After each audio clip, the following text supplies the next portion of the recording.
Hey guys, welcome back. It's good to see you again. Last time we spoke, we talked about the end of World War I. Today we begin the march towards World War II. Unlike the Great War, World War I, where there were ambiguities and uncertainties as to the origin of the conflict, we know directly where, when, and why World War II began. So post-World War I, 1919, 1920, and 21, in Germany, this is a time in Germany of despair and heartache and anguish and economic woes and political strife and ethnic hate. From that backdrop is going to arise one Adolf Hitler. Hitler, ironically, is not from Germany originally. I mean, he's fanatical about Germany. He's a strong German nationalist, but ironically, he's born across the border in Austria. Occasionally, we refer to Hitler, we like to describe Hitler as a lifetime loser. So he was born of failure, constant failure in all the things he tried to attempt. As a young boy, he struggled with antisocial behavior and, odd mercurial behavior. He struggled academically and he dropped out of high school in Austria.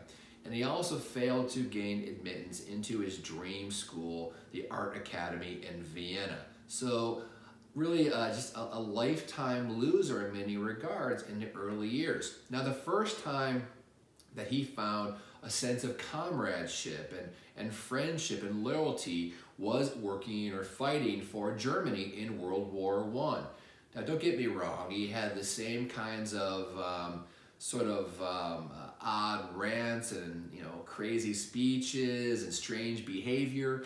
However, on the field of battle, militarily, he fought well to the point where he gained several Iron Crosses for bravery and valor. So, despite the occasional antisocial behavior, still with his comrades, he fought quite well by all accounts in World War I.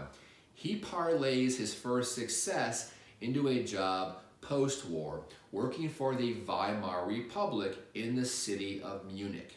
He gets a job post-war working for the Weimar Republic in the city of Munich as a spy.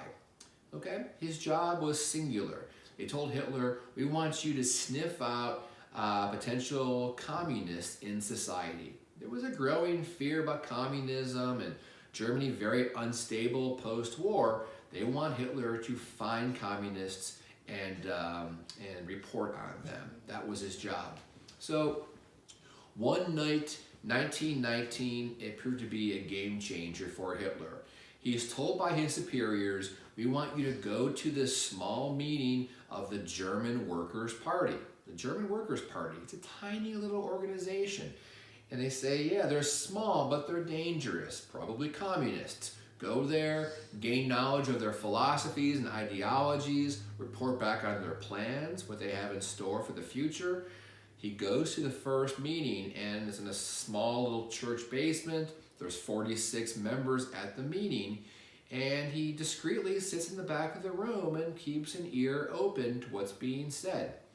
And he realizes a funny thing. The more they spoke at this meeting for the German Workers' Party, the more they spoke, all the things that they espoused, he believed in strongly as well. They were anti-Semitic, they were anti-liberal, they were anti-communist, they were anti-homosexual, they were anti-abstract art. All the things that they were against, he was against too. And the more they spoke, they talk about the things they stood for, the values they stood for, the fatherland, okay, German nationalism, military greatness, Otto von Bismarck, all the things he believed in as an ardent nationalist, they believed in as well. So his passion began to burn and swell as the meeting went on. And you guessed it, by the end, he became the 47th member of the German Workers' Party. So between 1919 and 1921, largely on the strength of Hitler's speaking ability, his oratory prowess, they're going to grow from 47 members to a membership of 50,000 in the German Workers' Party because of his speaking power. This became his niche in the party, and the source of his ascension and power in the party. So the first time he spoke, guys, he was very awkward. His first attempt at public speaking, you know, he was sweating profusely, he was stammering uncontrollably, he was very, very awkward, but he kept after it and got better and better and better and became really, as a speaking performer, a very strong, powerful orator, very strong speaker. A couple of things I want you guys to note about his unique style of speech. When he was to give a public speech at a rally or a meeting, number one, he always came late. He always arrived tardy. And the idea, Hitler thought, was that if I come late, there'll be an energy in the room where, you know, word will spread that he's not going to show up, he's not going to come. And then, of course, once he did arrive, there was this sudden burst of euphoria that sort of carried him into his speech. So he always came tardy to each speech. Number two, he had a strong sense of nonverbal cues when he spoke. He would pound on the lectern again and again. His voice would rise and fall. He'd wave his arms back and forth. He would gesticulate and rock back and forth. He was very strong with the idea of nonverbal cues.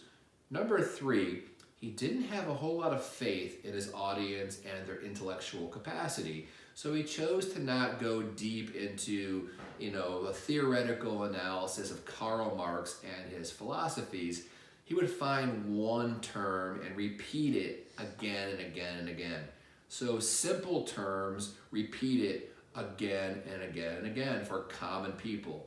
Down with the communists, down with the communists, again and again. Lastly, number four, Hitler is trying to build this idea of himself as this man of mystery to lead the new Germany into the new age. In part to do this, he would never stick around after a speech. When he finished, he would shoot for the door, not take photographs, not kiss babies, not shake hands. He was out of there immediately before photographs could be taken. He wanted an air of mystery during these years. 1921 into 22, we see Hitler take unquestioned control, leadership of the German Workers' Party. A couple of things here are going to happen 21-22. First of all, number one, he's going to push the founder of the party to the door. He's going to bump out, push out, force out a man named Anton Drexler. So he's going to force the removal from the party of Anton Drexler. That was number one. Number two, he changes the name of the party from German Workers' Party to National Socialist German Workers' Party. I'll say it again. National Socialist German Workers' Party, which translates to Nazi or the Nazis. So he changes the name of the party to the Nazis. Number three, he's going to form his first subgroup or his first, police force within the Nazi party. Number three, he's going to form in the early years, it's called the SA. So the SA, or the brown shirts. The SA equates to the brown shirts. The brown shirts of the SA, they wore brown shirts, of course, and brown pants and brown hats. They were mostly ex-military types. They were muscular thugs, and their job was solely to work at Nazi rallies and speeches. If somebody was trying to shout down Hitler and denounce him intellectually or was a dissenter, they would quickly run over and pummel that guy and drag him out of there. So the job of the SA was to perform the role of thugs at early Nazi rallies, like a protection squad, okay? That was the job of the SA. So he forms the SA in the early 20s as well. I also want to mention now the idea that in the early 20s, he's going to try to write up a clear, concrete platform for what the Nazis believe. He's like, hey, we've got a good thing going here, but what do the Nazis believe? He writes up the 25 points, a definitive, clear, concise platform for the values and ideologies of this growing party. The 25 points. Guys, the good news here is that you need to know 5 points, not 25. The first point was Aryan supremacy. Aryan supremacy. It's A-R-Y-A-N. A-R-Y-A-N, Aryan supremacy. And that meant the ideal model German would be brawny, broad-shouldered, blonde hair, blue eyes, all the things that he was not, of course.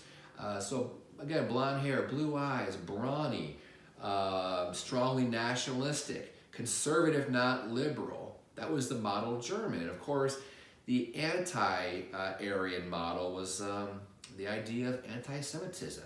He was trying to devalue and debunk and delegitimize the Jewish population of Germany. Okay, so number one was an Aryan supremacy or a model German citizen.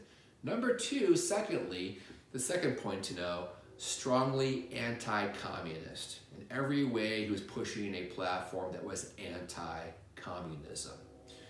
Number three, okay, thirdly, he's rejecting all of the provisions of the Treaty of Versailles. The third point was the complete and utter rejection of the Treaty of Versailles.